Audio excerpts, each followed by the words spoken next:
soo dhawaada saaxiibadena YouTube. waxaa jiray nin lagu magacaabo Xamiid oo ahaa faqiir balse muddo aan saa u badnayn ku noqday ganacsade caan ah oo taajir ah oo la wada yaqaano. markii uu noqday ganacsade, xaaskiisa waxba ma uusan siin jirin, balse xaaskiisa Ilaahay ayay iska tala saaratay.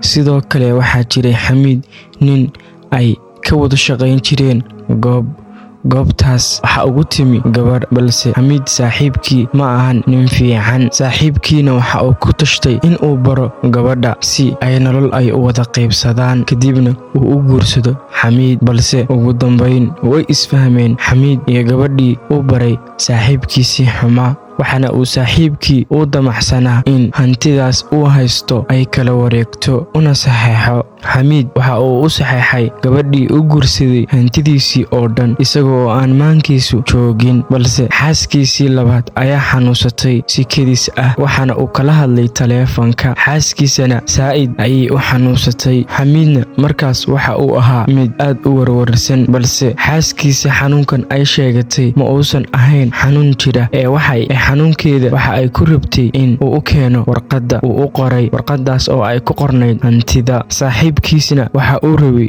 in hantidiisa oo dhan uu u qoro gabadha ay isbarteen, balse ugu dambayn xaaskiisii ayuu u yimi, waxaana uu u sheegay in uu dembi weyn uu ka galay uuna garabkeeda istaagi waayey markii uu noqday ganacsadaha. waa inoo muuqaalka xiga saaxiibadeen YouTube.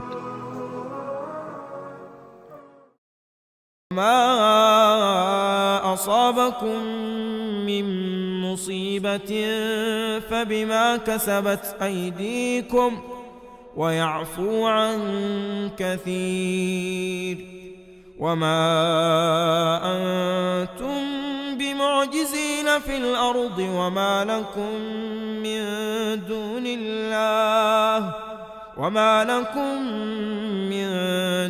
الله من ولي ولا نصير.